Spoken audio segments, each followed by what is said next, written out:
நடிகர் விஜய் அவர்களுக்கும் நடிகை இன்னொரு நடிகைக்கும் தொடர்பு இருக்கு. என்ன உறவு? திருமணம் கலந்த உறவு. பெரியார் வழி வந்தவர்களுடைய வார்த்தை அது. ஒரு நடிகையை சொல்றாங்க, அதாவது 2021 சொல்றாங்க. அப்போ அந்த நடிகை யார் என்பது பாருங்க, வயதான மூத்த நடிகை கிடையாது. நிறைய பேர் பாத்தீங்கன்னா சமூக வலைதளங்களையும் எல்லா இடத்துலயும் என்ன எழுதுறாங்க, வயதான ஒரு மூத்த நடிகையை எழுதுறாங்க. ஆனா 2021 போது 2017 இவர் நடித்த படத்தினுடைய கதாநாயகி தான் அந்த நடிகைன்னு சொல்லி இன்னொரு தரப்பு சொல்றாங்க. மனைவியை டார்ச்சர் பண்ணியிருக்காரு மன ரீதியாக. பிள்ளைகளுக்கு 20 வயசு பட்ட பிள்ளை இருக்கு. தனது அப்பா ஒரு மிகப்பெரிய நடிகர், உச்ச நடிகர், 200 கோடி சம்பளம் வாங்குற நடிகருங்கிற பெருமையெல்லாம் தாண்டி குடும்ப தலைவர் என்கிற அடிப்படையில் அவர் என்ன ஆயிடுறாரு, நல்ல தகப்பன ஜீரோ ஆயிடுறாரு. முட்டை தலைவர், பூமுட்டை தலைவர் அப்படிங்கிற மாதிரி முட்டை தலைவர் விஜய் அப்படிங்கிற மாதிரி குடும்ப தலைவர்கள் நம்ம பார்க்க வேண்டியது. பெண்களுக்கு பாதுகாப்பு இல்லை அப்படின்னு சொல்லக்கூடிய விஜய் அவர்கள் தனது மனைவிக்கே பாதுகாப்பு கொடுக்காத அளவுக்கு நடந்திருக்கிறாருங்கிறது ஒரு வேதனையான விஷயமா இருக்கு. ரெண்டாவது, அவருக்கு மனநிலை பாதிக்கப்பட்டிருந்தாரு. அவர் திமுக தூண்டி விட்டுட்டாங்க, அண்ணா திமுக தூண்டிட்டாங்க, பாஜக தூண்டி விட்டான்னு சொல்லிக்கிற வேண்டியதான். யாரும் தூண்டி விட்டு செயல்பட வேண்டிய அவசியம் அன்னியார் திருமதி சங்கீதா ஜோசப் விஜய் சந்திரசேகருக்கு இல்லை. ஐஸ்வர்யா கருத்தரித்தல் மையங்களில் ஜனவரி 30 முதல் பிப்ரவரி 5 வரை இலவச ஆலோசனை மற்றும் சிகிச்சைகளில் மாபெரும் சிறப்பு சலுகை. ஹாலிடேஸ் வந்தாச்சு, நம்ம ஜிடி ஹாலிடேஸும் வந்தாச்சு. GT holidays, south India's #1 travel brand. Arabian garden seafood restaurant, bad taste meets elegance. Sir, இப்போ ரீசெண்டாக டாக் நியூஸ், தமிழக வெற்றி கழக தலைவர் விஜய் அவர்கள், அவருடைய மனைவி சங்கீதா அவர்கள் செங்கல்பட்டில் உள்ள குடும்ப நல நீதிமன்றத்தில் ஒரு பெட்டிஷன் கொடுத்துருக்காங்க, விவாகரத்து வேணும் அப்படின்ட்டு. அந்த கேஸை எப்படி பார்க்குறீங்க? இல்லை, இது ஏற்கனவே தமிழ்நாடு சினிமா துறையில் கிசுகிசுக்கப்பட்ட ஒரு செய்தி தான். நடிகர் விஜய் அவர்களுக்கும் நடிகை இன்னொரு நடிகைக்கும் தொடர்பு இருக்குது அப்படின்னு தொடர்ந்து கிசுகிசுக்கப்பட்டது. அதில் 2 நடிகைகள் பேர் மாற்றி மாற்றி சொல்லப்பட்டது. அப்போ அந்த வகையில் 2021 இந்த மாதிரி ஒரு நடிகையோடு இவருக்கு என்ன உறவு? திருமணம் கலந்த உறவு. பெரியார் வழி வந்தவர்களுடைய வார்த்தை அது. பெரியாரே தனது கொள்கை தலைவராக இருக்கக்கூடிய விஜய் அவர்கள் பெரியார் பக்தர்கள் சொல்லக்கூடிய விஷயத்தை பயன்படுத்தியிருக்காரு. இது ஒன்றும் அவர் பார்வையில் தப்பு கிடையாது. பெரியார் எதுக்கடா கொள்கை தலைவராக வச்சுருக்காங்கன்னு நிறைய பேர் கேட்டாங்க. திராவிடன்னு சொல்கிறீங்க, தமிழ் தேசியன்னு சொல்கிறீங்க, ஒன்று தமிழ் தேசிய அரசியல் பண்ணுங்க, இல்லை திராவிட அரசியல் பண்ணுங்கன்னு. அவர் பக்கா திராவிட அரசியலை தனது சொந்த வாழ்க்கையில் செய்ததுனால தான் பெரியாரை கொள்கை தலைவராக வச்சுருக்காரு. புரியுதுல உங்களுக்கு? அப்போ 2 நடிகைகள் கிசுகிசுக்கப்படுகிற போது அவருடைய மனைவி ஒரு நடிகையை சொல்றாங்க, அதாவது 2021 சொல்றாங்க. அப்போ அந்த நடிகை யார் என்பது பாருங்க, வயதான மூத்த நடிகை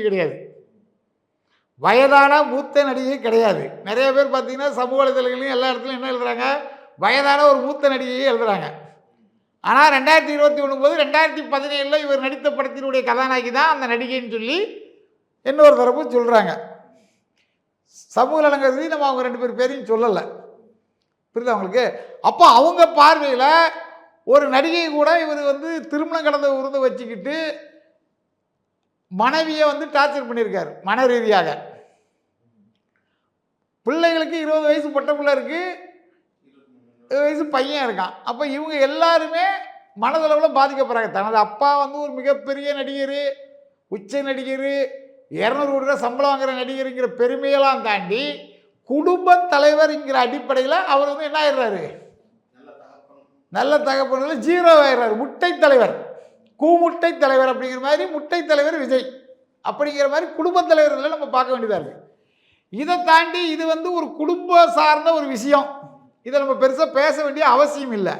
ஆனால் பெண்களுக்கு பாதுகாப்பு இல்லை அப்படின்னு சொல்லக்கூடிய விஜய் அவர்கள் தனது மனைவிக்கே பாதுகாப்பு கொடுக்காத அளவுக்கு நடந்திருக்கிறாருங்கிறது ஒரு வேதனையான விஷயமா இருக்குது. ரெண்டாவது, அவருக்கு மனநிலை பாதிக்கப்பட்டிருந்தார் நடிகர் விஜய். அவரை கொண்டு சிங்கப்பூர் மருத்துவமனையில் வச்சு நான் ட்ரீட்மெண்ட் பண்ணேன்றதை அவங்க அதில் தகவலாக சொல்கிறாங்க. அப்படி ஒரு மனநல பாதிக்கப்பட்டவருக்கு ட்ரீட்மெண்ட் கொடுக்குற அளவிற்கு ஒரு குடும்ப பெண்மணியாக அவங்க சங்கீதா அவர்கள் சகோதரி இருந்திருக்காங்க. அப்போ அவங்கள டைவர்ஸ் அவங்களுக்கு எதுக்கு டைவர்ஸ் பண்ணுறதுக்கு என்ன வந்துச்சு? இவர் திருமணம் கடந்த உறவு வச்சிருக்கிறது தெரிஞ்சு கேட்காங்க, நான் இனிமேல் திருத்திக்கிறேன்னு சொல்லிட்டு மீண்டும் மீண்டும் அந்த நடிகை கூட தொடர்பில் இருக்கும்போது இயல்பாகவே ஒரு குடும்ப பெண்மணிகளுக்கு கோபம் வரும். தமிழ்நாட்டு பெண்களுக்கு கோபம் வரும். அது அவங்க ஈழத்தமிழர் பெண்ணு, அவங்களுக்கு கோபம் கண்டிப்பாக அதிகமாக தான் இருக்கும். அந்த அடிப்படையில் நடிகர் விஜய் பண்ண தவறுக்கு இனிமேல் இவர் கூட நம்ம வாழ முடியாதுன்னு சொல்லி அவங்க குடும்பமாக விஜய் அவருடைய மகள், மகன், மனைவி இவங்கெல்லாம் மொத்தமாக சிந்தித்தின் விளைவாக தான் இந்த விவாகரத்து. இப்போ அவரோட இது தனிப்பட்ட ஒருவரோட குடும்ப பிரச்சனை. இதை எதிர்க்கட்சிகள் என்ன பண்ணுறாங்கன்னா, கரூரை வச்சு அந்த சம்பவத்தை வச்சு ஒரு அரசியல் பண்ணலான்னு ட்ரை பண்ணி பார்த்தாங்க, முடியலை. தமிழக வெற்றி கழக தொண்டர்கள்லாம் சொல்கிறாங்க, அடுத்து சேலத்தில் ஒருத்தர் இருந்தார், அதை வச்சு அரசியல் பண்ணலான்னு பார்த்தேன், இடி ரெய்டை வச்சு ஒன்று அரசியல் பண்ணலான்னு பார்த்தோம், எதுவுமே வேகலை, அதுக்கு கடைசி வாய்ப்பாக இதை கையில் எடுத்துட்டாங்க அப்படின்றீங்க. அப்படின்னு எப்படி சொல்ல முடியும்? இப்போ ஒரு நடிகை ஒரு அரசியல் கட்சி தலைவரை பற்றி என்னை அவர் அப்படி பண்ணார் இப்படி பண்ணாருன்னு பேசிச்சு, அந்த மாதிரி இதை எடுத்துக்கிட முடியாது. இவங்க ஒரு குடும்ப பெண், இவங்க நடிகை கிடையாது, இத்தனைக்கும் காதலித்து திருமணம் செய்தவங்க. இவங்க இது வரைக்கும் இவரை பற்றி ஒரு வாரத்துலேயும் தப்பாக சொல்லலை. அவங்க என்ன சொல்கிறாங்க, எங்களுக்கு விவகாரத்து வேணும், அப்படி இல்லைன்னா அது சம்மந்தப்பட்ட நடிகையுடைய பேரை கூட நான் வெளியிடுவேன் அப்படின்னு சொல்கிறாங்க. சமூக வலைதளங்களில் விஜய் கட்சிக்காரங்க தங்களுடைய அந்நியார் என்பதை கூட மறந்துவிட்டு அவங்களுக்கு எதிராக விமர்சனம் பண்ணுற நிகழ்வுகளை நம்ம பார்க்குறோம். அவங்களுக்கு ஆதரவாக தமிழ் சினிமாவில் கடந்த ஒரு வருடத்துக்கு முன்னாடி நடந்த ஒரு மிகப்பெரிய பிரச்சனை, அதில் மெயின் புள்ளியே நடிகர் விஜய் தான், அதை அந்நியாரை சொல்ல வைத்திடாதீங்கலாம் பதிவு போடுறாங்க. புரியுதா உங்களுக்கு? அந்த அடிப்படையில் தனது கணவரை பற்றி அவர்கள் முழுமையாக தவறாக சொல்லவில்லை. தனது கணவரின் தவறுகளை பற்றி முழுமையாக தெளிவாக அவர்கள் சொல்லவில்லை. அவர்கள் பாதிக்கப்பட்ட விஷயத்தை மட்டும்தான் பேசுகிறார்கள். அந்த வகையில் அந்த தமிழ் பெண்ணை நம்ம வாழ்த்துக்கள் தெரிவிப்போம். மற்றபடி இவங்க அரசியலுக்காக பண்ண வேண்டிய அவசியம் அவங்களுக்கு கிடையாது. நடிகர் விஜயோட பல மடங்கு ஒரு பணக்கார குடும்பத்தை சேர்ந்த பெண்ணு தான் அவங்க பணத்துக்கு விலை போயிடுவாங்க. புதிதாக அவங்களுக்கு வேற ஒரு அரசியல் கட்சி தலைவர் மிரட்டுறதுக்கு பணத்துக்காக ஒரு நடிகை வச்சு இயக்கின நிகழ்ச்சிகள் நம்ம பார்த்துட்டு இருந்தோம்ல, அந்த மாதிரியான நிகழ்வுகள் இங்கே இல்லை, இருக்கிறதுக்கான வாய்ப்பு இல்லை. ஏன்னா விஜயோட பல மடங்கு கோடீஸ்வர குடும்பத்தை சேர்ந்த பெண்மணி அவர்கள் சங்கீதா அவர்கள், சகோதரி சங்கீதா அவர்கள். அப்படி இருக்கும்போது இது ஒரு குடும்பத்தில் தனது கணவன் தனது அப்பா இந்த மாதிரி தவறு செய்கிறாரு, இனிமேல் இவர் கூட பயணிக்க முடியாதுங்கிற அடிப்படையில் ஒரு குடும்பம் சிந்திச்சு முடிவெடுக்கக்கூடிய ஒரு விஷயம். இது அரசியலாக பேசணும் பேசக்கூடாதுங்கிறது என்னை பொறுத்தளவுக்கு இதை ஒரு குடும்பத்தோட பிரச்சனை, இது அரசியலாக பேச வேண்டிய அவசியம் கிடையாது. அதே சமயத்தில் நான் ஒழுக்கமானது நான் தான், நாங்கள் பெண்களுக்கு பாதுகாப்பு கொடுக்குறது நாங்கள் தான் சொல்லி பேசிக்கிட்டு அவருடைய ரசிகர்கள் அதிக அளவில் என்ன பண்ணுறாங்க, அடுத்தவங்களை பற்றி பேட் கமெண்ட்ஸ் போடுறது, தவறுதலாக பேசுறது, வேறு அரசியல் கட்சி தலைவியோட மனைவியை பற்றி தவற இந்த மாதிரி எக்கச்சக்கமான சிலிமிச வேலைகளை பண்ணிட்டாங்க. ஏன்னா இவங்களெலாம் அரசியல் அறிவே கிடையாது, இவர்களெல்லாம் தற்கொலை கூட்டம். இந்த தற்கொலை கூட்டம் என்ன பண்ணுது, அரசியல்னால் என்னன்னே தெரியாமல் தவறுதலாக அடுத்தவங்களை பற்றி குடும்பத்தை பற்றிலாம் பதிவுகள் போட்டாங்க. நீங்கள் பொங்கல்லேருந்து இந்த காலத்துக்கிட்ட பார்த்துக்கலாம். அப்போ இவ்வளோ கேவலமான பயவுள்ளைகள் அவங்களுக்கு பதிலடி கொடுக்கறதுக்காக என்ன ஆகும், ஆட்டோமேட்டிக்காக பொதுமக்களும் சங்கீதா அவர்களுக்கு ஆதரவாக விஜய்க்கு எதிராக பதிவுகள் போடுறது இயல்பாக ஒன்று தான். வருமான வரித்துறையாக இருக்கட்டும், சொகுசு மகிழ்ந்து வாங்கினதாக இருக்கட்டும், அமலாக்கப் பிரிவுகளாக இருக்கட்டும், இப்படி பல்வேறு வழக்குகளில் சிக்கியவர் தான் நடிகர் விஜய். அப்போ அவர் பல தவறுகளை ஏற்கனவே செஞ்சிருக்காரு. அரசியல் கட்சி தலைவராகிட்டாருங்கிறதுக்காக அவர் புனிதராகிட முடியாது. புரியுதா உங்களுக்கு? இவங்க கொடுத்த பதிலுக்கு தான் பொதுமக்கள் தரப்புல ரியாக்ஷன் ஆகுது. ரெண்டாவது, தமிழ்நாட்டை பொறுத்தளவுக்கு என்னன்னா, தலைவர்கள் நன்றாக இருக்க வேண்டும், ஒழுக்க சீலராக இருக்க வேண்டுங்கிறது தான் தமிழக மக்களுடைய, குறிப்பாக தமிழக பெண்களுடைய பார்வையாக இருக்கும். அப்போ அந்த அடிப்படையில் விஜய் அவர்கள் தனது குடும்பத்திற்கு ஒரு நல்ல தலைவராக இல்லை, ஒரு மனைவிக்கு நல்ல கணவனாக இல்லை, ஒரு மகளுக்கு நல்ல தகப்பனாக இல்லை, ஒரு மகனுக்கு நல்ல தந்தையாக இல்லை, அப்படிப்பட்டவர் தமிழ்நாட்டுக்கு எப்படி நல்ல தலைவராக இருக்க முடியும் அப்படிங்கிறத பொதுமக்களுடைய கேள்வியாக இருக்குது. ஓகே. இப்போ நல்லா இப்போ வந்து தமிழக வெற்றி கழக தலைவராக இருக்கட்டும், இதுக்கு முன்னாடி எவ்வளோ பல கட்சி தலைவர்கள் இந்த மாதிரிலாம் நம்ம பார்க்க தான் செஞ்சுருக்கோம். நடிகர்களுக்குள்ள இவ்வளோ பிரச்சனைகள் இருந்திருக்கு. இது யதார்த்தமாக கடந்து போக வேண்டியதானே? இது ஏன் இவ்வளோ பெரிய அரசியல் ஆக்கணும்னு கேட்குறேன். இதுக்கு அரசியல் ஆக்கிறதே வந்து அந்த தமிழக வெற்றி கழகத்துடைய அந்த சமூக வலைதளங்களில் போடுறக்கூடிய நபர்கள் அவங்க தான் என்ன பண்ணுறாங்க, அடுத்த தலைவர்களுடைய மனைவிகளை பற்றியும் இவங்களை பற்றி தவறாகவும் இவர் என்னமோ ஒரு ஒழுக்க சீலர் மாதிரியும் ஓவர் பில்டப் பண்ணிட்டாங்க. அப்படி ஓவர் பில்டப் பண்ண ஒருத்தரை பற்றி அவர் மனைவியே இவர் தவறான நபர், இவர் ஒரு நடிகையுடன் தொடர்பு வைத்துக் கொண்டு என்னை மதிக்கவில்லை, எனக்கு வந்து மன ரீதியாக டார்ச்சர் பண்ணார், அவருக்கே மன ரீதியாக பிரச்சனை இருந்தது, அதை நான் கூட்டி போய் சிங்கப்பூரில் ட்ரீட்மெண்ட் பார்த்தேன்னு சொல்லக்கூடிய அளவுக்கு இருக்கும்போது ஒரு மனைவி பொது வேளையில் பதிவு பண்ணுறாங்க. இப்போ இதில் ஏற்கனவே உள்ளதெல்லாம் பாருங்கள், ஜிவி பிரகாஷ் அவருடைய மனைவியாக இருக்கட்டும், அவங்களாம் வந்து கோர்ட்டுக்கு டைவர்ஸ் வாங்க போயிட்டு ஒரே காரில் பண்ண போகிறாங்க. தனுஷ் எல்லாமே பார்க்கலாம். ஆமாம், தனுஷ். ஆமாம். அதுக்கப்புறம் நம்ம ஏஆர் ரஹ்மான், ஜெயரவி கூட கொஞ்சம் சண்டையாச்சு. இந்த மாதிரியெல்லாம் நம்ம பார்க்குறோம். ஆனால் இந்த விஷயத்தில் வந்து இவங்க ஓப்பன் ஸ்டேட்மெண்ட்டாக விஜய் வந்து ஒரு ஒழுக்கம் கெட்டதுங்கிறத ஓப்பனாக சொல்லிட்டாங்க. இதில் கோர்ட்டில் போட்டிருக்கக்கூடிய அபிடவிட்லேயே சொல்லிட்டாங்க, இது இதுலேயே சொல்லியிருக்காங்க. அப்படி இருக்கும்போது நான் ஒரு அரசியல் கட்சி தலைவர், நான் தமிழ்நாட்டையே மாற்றம் வந்திருக்கிறேன் அப்படின்னு சொல்லும்போது பொதுமக்கள் கேள்வி கேட்கறதுன்னு செய்வாங்க. நீ ஏன் ஒழுக்கமாக இல்லை, நீ எப்படி ஒழுக்கத்தை பற்றி பேசலாம், நீ ஏன் தூய்மை இல்லை, நீ எப்படி தூய்மையை பற்றி பேசலாம், நீ ஏன் நேர்மை இல்லை, நீ எப்படி நேர்மையை பற்றி பேசலாம் அப்படிங்கிறது கேள்வி வந்துடும் இல்லையா? இப்போ நான் ரொம்ப நியாயமானவன், ரொம்ப ஒழுக்கமானவன் நான் சொல்லிக்கிட்டு நான் ஒரு தவறு பண்ணும்போது அப்போ எதிராக எனக்கு என்னை எதிர்த்து தாக்கிறதுக்கான சூழல்கள், நீ ஒழுக்கமானவன் நல்லவன் சொன்னியடா, அயோக்கிய பயலை, உன்னை பற்றி உன் பொண்டாட்டியே வந்து இந்த மாதிரி கேவலமாக சொல்கிறாங்களே, அப்போ நீ எந்த மாதிரி நபர், நீ ஒழுக்கம் கெட்ட நபருங்கிறத மக்கள் கேட்க தானே செய்வாங்க. இப்போ மறைந்த தலைவர் கருணாநிதி அவர்கள் மகன் செல்வம் மறைவுக்கு சங்கீதா அவர்கள் போய் மலர் வளையெல்லாம் வச்சுட்டு வந்திருக்காங்க. அந்த ஃபோட்டோவையும் போட்டுட்டு இதுக்கு பின்னாடி இது இயங்குது எல்லாத்துலேயும் வச்சு பார்த்தாங்க. இது வந்து ஒரு தற்காப்புக்காக சொல்லக்கூடிய விஷயம். இப்போ நடிகர் விஜய் வந்து உதயநிதியை சந்தித்து போட்டோம் இல்லையா, நடிகர் விஜய் ஸ்டாலினை சந்தித்து போட்டோம் இல்லையா, ஸ்டாலினே இருக்கிறது திமுகன்னு சொல்லிட்டு இருக்கோம். எப்படி கமலஹாசனை வந்து சீமான் வளர்ச்சியை தடுப்பதற்காக அரசியலில் திமுக இயக்கிச்சோ, அதே ஃபார்முலாவை சீமான் வளர்ந்துட விடக்கூடாது என்பதற்காக நடிகர் விஜயை இயக்கிறது திமுக தான். இதே 2% 3% ஓட்டை வாங்கிக்கிட்டு ராஜ்யசபா திமுக ராஜ்யசபா உறுப்பினர் அவர் நடிகர் விஜயன்னு பல பேர் சொல்றாங்க. அப்படி இருக்கும்போது சங்கீதாவை இயக்கிறது திமுக, சங்கீதாவை மட்டும் இல்லடா விஜயை இயக்கிறது திமுக தானே, அப்படித்தானே சொல்ல முடியும். எந்த இடத்து கமலஹாசன் என்ன பண்ணாரு,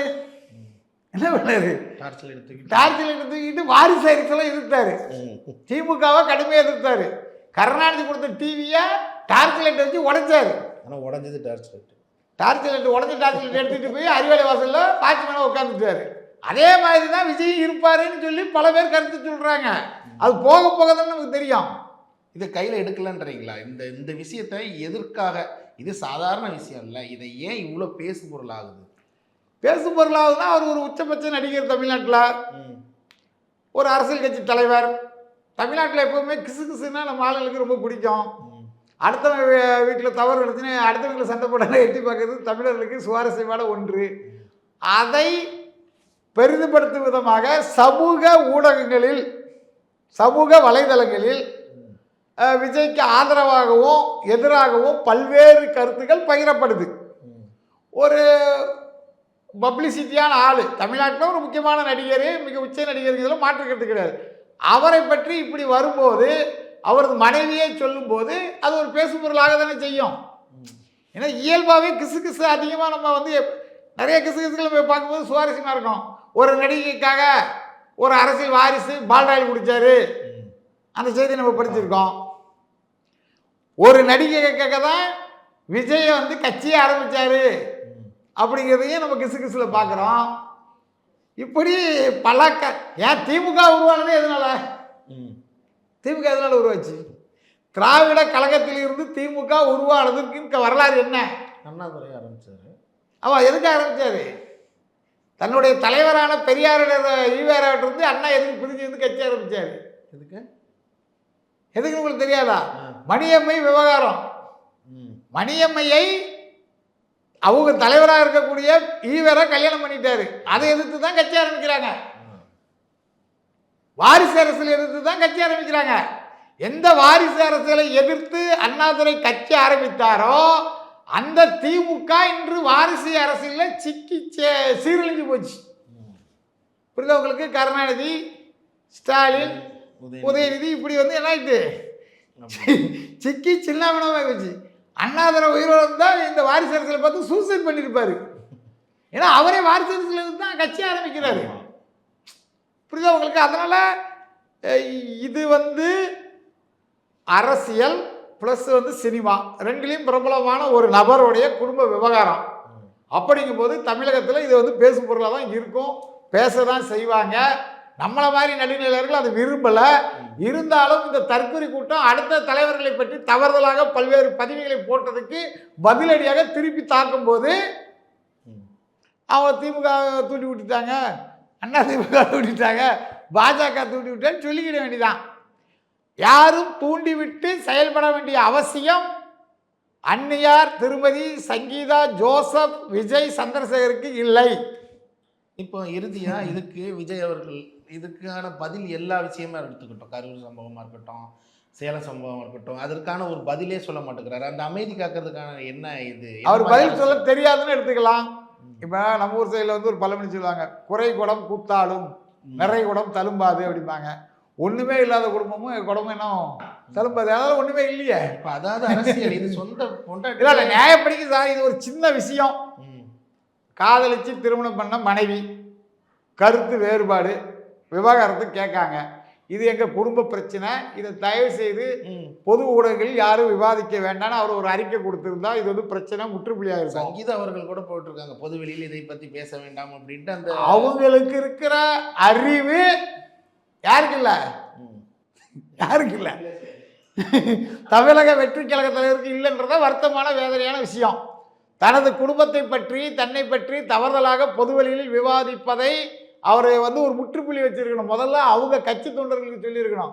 அவங்க கட்சி தொண்டர்கள்லாம் தன்னுடைய அந்நியாரைங்கிறத கூட மதிக்காமல் அந்த சகோதரியை பற்றி தவறுதலாக எவ்வளோ பதிவு போடுறானுவன். இவர்களுக்கெல்லாம் அறிவு இருக்கா? அடிப்படை அறிவு இருக்கா? இவர் தலைவருடைய மனைவி, தலைவருடைய மனைவியே தகாத வார்த்தைகளால் பேசக்கூடிய ஒரு பைத்தியக்கார கூட்டம் தான் இந்த தமிழக வெற்றி கழகம். இதில் திரு விஜய் அவர்களுடைய தவறு தான் முழுக்க முழுக்க காரணமே தவிர்த்து அரசியல் இல்லை. இதில் முற்றுப்புள்ளி இது வந்து ஒரு சாதாரண குடும்ப பிரச்சனை சார். இது முற்றுப்புள்ளி வைக்கிறது ஒரு சின்ன விஷயம். விஜய் ஒரு அறிக்கை கொடுத்தாலே முடிஞ்சக்கூடிய விஷயம். ஜிவி பிரசாருக்கு இப்போ ஜிவி பிரகாஷுக்கு இருக்கிற அந்த அறிவு நாலேஜ் விஜய்க்கு இல்லைன்றதான் அதில் சொல்ல முடியும். அப்போ ஒரு ட்விட் எக்ஸ் தளத்தில் கூட ஒரு சின்னதாக ஒரு பதிவு போட்டிருந்தா கூட இந்த பிரச்சனை முடிஞ்சிருக்கோமா அப்படின்றீங்க. இப்போ ரீசெண்டாக பார்க்குறீங்களா அவரோட இது ஒவ்வொரு பிரச்சனைகள் நடந்தாலும் அந்தந்த பிரச்சனைக்கு அவர் உடனே கொதிச்சு எழுதுற போனதானே செய்யலாம். இல்லை அவர் கொந்தளிக்கிறது நம்ம வரவேற்கிறோம். ஒரு அரசியல் கட்சி தலைவராக அவர் கொந்தளிக்க தான் வேண்டும். தமிழகத்தில் உள்ள சட்ட ஒழுங்கு பிரச்சனையாக இருக்கட்டும், பொதுவான விஷயங்களாக இருக்கட்டும். இப்போ நீங்கள் கிருஷ்ணகிரி அந்த ஒரு பெண் பாதிக்கப்பட்டதுக்கு அவர் கொந்தளிச்சு போயிருக்காங்க, அவங்க தரப்பு எதிர்ப்பு தெரிவிச்சிருந்தா பார்க்குறோம். எங்கேயோ கிருஷ்ணகிரியில் ஒரு பெண் குழந்தை பாதிக்கப்பட்டதற்கு கொந்தளிக்கக்கூடிய நடிகர் விஜய் அவர்கள் தனது மனைவியை பற்றி, தன்னுடன் வாழ்ந்த மனைவியை பற்றி, தன்னுடன் இரண்டு குழந்தைகளை பெற்ற தாயை பற்றி தவறுதலாக அவதூறு கலப்பு வகையில் தனது கட்சி தொண்டர்கள் பதிவு செய்வதை தடுத்து நிறுத்தாதது ஏன்? புரியுதா உங்களுக்கு? தன்னோட மனைவி இன்னைக்கு வரைக்கும் மனைவி தான், அவங்கள பற்றி அவன் கட்சிக்காரனே தவறாக பேசுகிறான்றது எந்த அளவுக்கு தவறு? இது உடனே தடுத்து நிறுத்த வேண்டியது யாரு? எதுக்கோ கொந்தளிக்கக்கூடிய நடிகர் விஜய் தனது மனைவிக்காகவும் கொந்தளிக்க வேண்டுங்கிறது தான் ஒட்டுமொத்த பொதுமக்களுடைய தமிழக மக்களுடைய கோரிக்கை. ஐஸ்வர்யா கருத்தரித்தல் மையங்களில் ஜனவரி 30 முதல் பிப்ரவரி 5 வரை இலவச ஆலோசனை மற்றும் சிகிச்சைகளில் மாபெரும் சிறப்பு சலுகை. சம்மர் ஹாலிடேஸ் வந்தாச்சு, நம்ம ஜிடி ஹாலிடேஸும் வந்தாச்சு. GT holidays, south India's #1 travel brand. Arabian Garden Seafood Restaurant, where taste meets elegance.